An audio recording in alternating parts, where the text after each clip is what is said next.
Hey guys, this is my first attempt at a course tour. This is Emigrant Lake down in Ashland, Oregon. Here's the first hole. It's about 330-ish. There is a surging right to left wind that's very much in play here. Pretty much ideal for a forehand. I don't quite have that shot though. Hole 2 is a nice little putter shot up the gap here. Usually throw a PA4 or a Magic at it, sometimes a Wizard if I'm feeling saucy. You can see it hanging from the tree back there. It's a cool hole, probably 190. It's short. Hole 3, there you can see the can in the background. I'm going to guess this hole is about 330-ish. There's that little landing zone up there that you typically throw to. Here's another view from the landing zone looking up into the pin. Again, there's that surging left to right wind out there and pushes everything right of that gap. Hole 4 is fun. I forgot to show you the hyzer gap, but this is the forehand line, or even the backhand anhyzer. Probably 240-ish, 250. And there's the basket hanging from the tree there. I actually usually throw this little hyzer gap that's up through the trees and over everything on the right. Sorry I missed that. Anyway, this is hole 5. This is the first kind of big shot. It's probably 370 to 380 out there. And again, you're back in the wind. It's a tough hole. I usually throw a really overstable wraith at it. And I actually aim over at that white sign on the right side of your screen. It's pretty impressive how strong the wind is. This is hole 6. The pin is on the left side of those trees back there. You'll see I walk up to it here and show you where it is. Another hanging basket. Right down there, probably 240, 260-ish. Again, and this time you're throwing directly into the headwind, so you throw something really stable. Throwing back across the wind over to the hill again. This is hole 7. You can see the can right there on top of the rock formation. Just grip it and rip it there, 360-ish. This is a shorty, hole 8. It's right behind that oak right there in the middle. I'm going to guess 160 to 180-ish. I do plan on borrowing somebody's laser rangefinder, so I can actually go out and find out how long these holes are. But there is hole 8, tucked in nicely back there. It's actually a kind of cool little landing zone. Some guys who have like a big thumber or a big forehand, they can get up over and everything on the outside. Hole 9's tough to explain, but you can see that last tree back there. It's underneath that. So forgive my zooming in very intently on the leaves and sticks here. That's a look back at the tee pad, and I think the idea here was I was going to try and walk up to it. This is really rough terrain, so apologies for the rough video. This is even after I tried to stabilize it. Anyway, this is a cool hole, probably 340.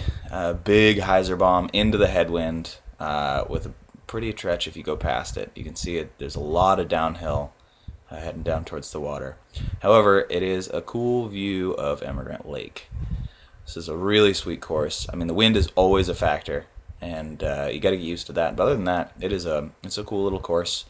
There are ticks, and I think the biggest complaint that I have is actually the foxtails and stickers galore. There's a lot out there, but totally worth it for the scenery, and it's a pretty fun course. Lots of shots.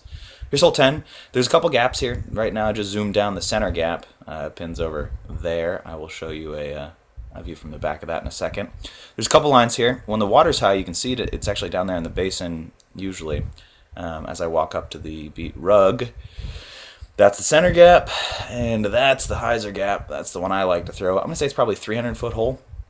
Again, you're going into the headwind here. Some people pitch up on the left, just as a sort of safe shot. Here's a look from behind the pin. Actually, I suppose I'm parallel with the pin there. Up there is where the hyzer bomb would come in from, and then I can zoom in onto that dirty old rug. You can see it up there at the top. Anyway, so that's looking back up at the tee pad for hole 10. Here's hole 11.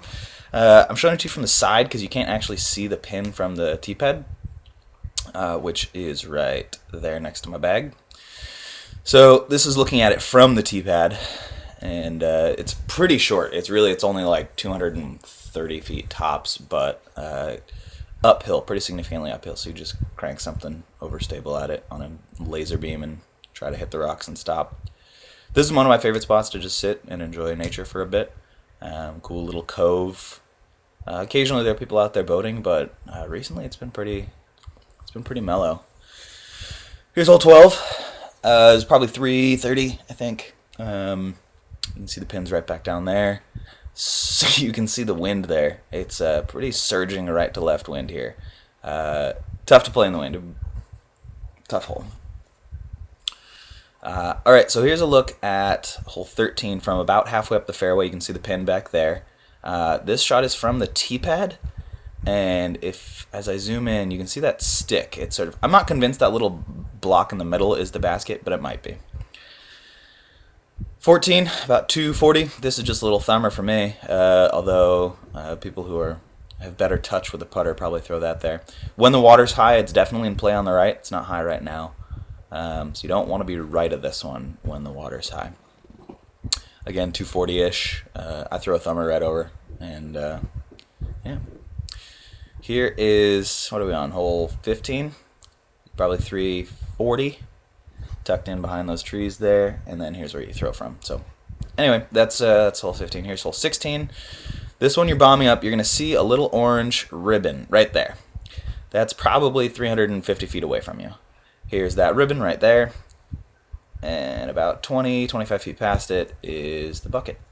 It's a fair amount of uphill on that hole. It plays longer than it actually is. Here is hole 17. 17 you can't see from the tee. It's a blind hyzer bomb. You can see that tree I zoomed in on right there. That's the same tree from about 30 feet. That's actually past the basket. The basket is, if you look to the left, it's right there. And that brings us to our closing hole, hole 18, probably 370, 380. Nice little closing tug, not huge. And there it is hanging out underneath the tree back there. When the water's high, it is in play behind it, but it's pretty low right now. Anyway, that's my first stab at a course tour. Thanks for watching.